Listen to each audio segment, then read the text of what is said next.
তোমার নাম কি মা? জি, আমার নাম মমতা। তো মা, তুমি কিসে পড়ো? আমি এবার অনার্স ফাইনাল ইয়ারে। মা, তুমি কি রান্না বান্না পারো? জি, আমি সব কিছুই রান্না করতে পারি। মাশাল্লাহ মাশাল্লাহ। এই নাও মা, এটা রাখো। না না, এইসব দরকার নাই। আরে আমি দিছি না, রাখো রাখো, না করতে নাই, বড়রা কিছু দিলে নিতে হয়। ভাই, আপনার মেয়েকে আমাদের অনেক পছন্দ হয়েছে। আলহামদুলিল্লাহ আলহামদুলিল্লাহ। কিন্তু আপা, আপনার সাথে একটা কথা ছিল। হ্যাঁ ভাই বলেন, কি কথা? আমার মেয়েরে আমি অনেক আদর যত্ন করে বড় করছি। কোনোদিন ওর কোনো চাওয়া আমি অপূর্ণ রাখি নাই। ওর অনেক ইচ্ছা ও বিয়ের পরও পড়াশোনা চালায় যাব।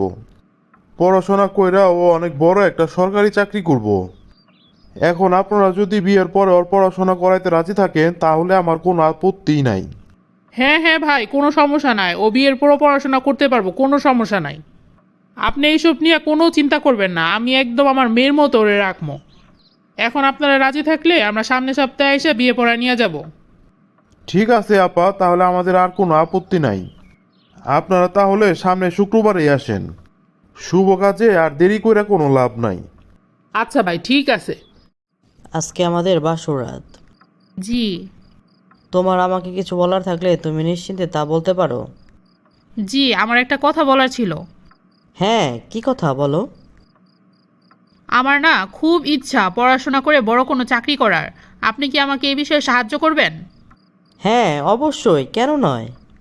তোমার যখন যা লাগবে তুমি আমাকে বলবা, আমি তোমার পাশে আছি সব সময়। আপনাকে অনেক অনেক ধন্যবাদ। আপনার কাছে আমি সারা জীবন ঋণী থাকব। আরে না না, ধন্যবাদ দেওয়ার কোনো দরকার নাই, সব ঠিক আছে।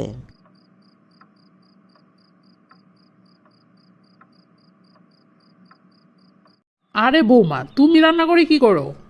আম্মা, আপনাদের জন্য সকালে নাস্তা বানাইতেছি। কি বলো, এত সকাল সকাল নাস্তা বানাইতেছো?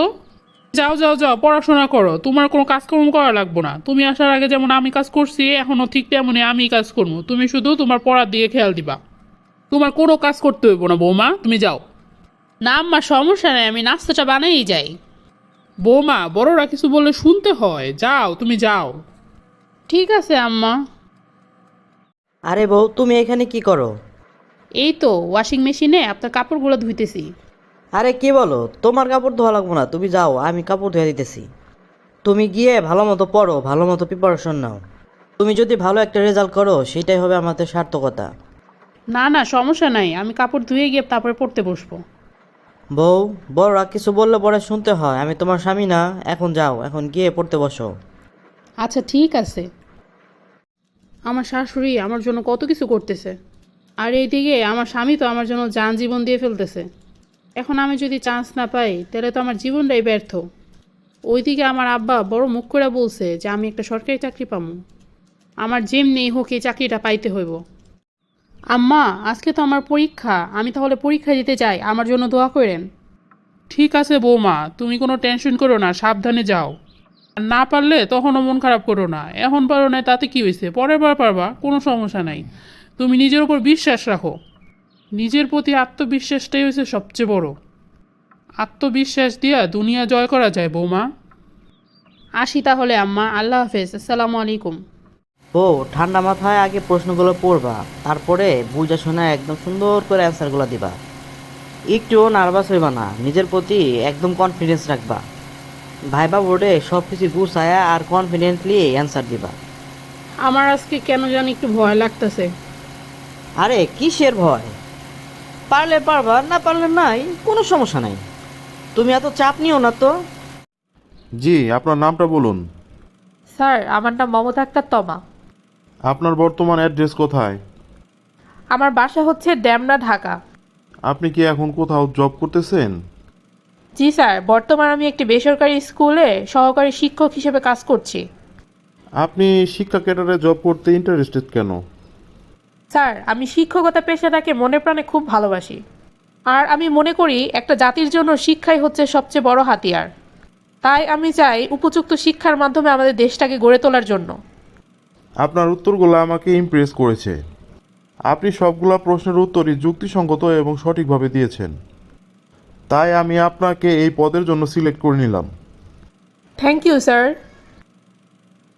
কেমন হলো তোমার ইন্টারভিউ?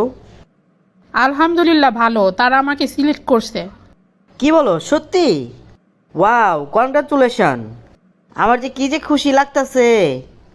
চলো চলো তাড়াতাড়ি বাসায় চলো, আম্মা অপেক্ষা করতেছে। আমার এই খুশির খবরটা তো দিতে হইব তো। চলেন। আম্মা আসসালামু আলাইকুম। ওয়ালাইকুম আসসালাম বৌমা, আসছো? এই তো আম্মা আসলাম। কি খবর বৌমা, পরীক্ষা কেমন দিলা? আম্মা ভালো দিছি, তারা তো আমার সিলেক্ট করছে। সত্যি বলতেছো বৌমা? আমার বিশ্বাস হইতেছে না, আমার কি যে খুশি লাগতেছে বৌমা। আম্মা সত্যি। আমি জানতাম বৌমা তুমি পারবা।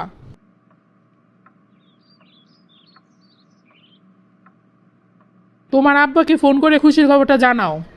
ঠিক আছে আম্মা। রে রনি, তুই খালি হাতে আসছিস কেন? যা যা 50 কেজি মিষ্টি অর্ডার করে দিয়ে আয়। এত মিষ্টি দিয়া কি করবা মা?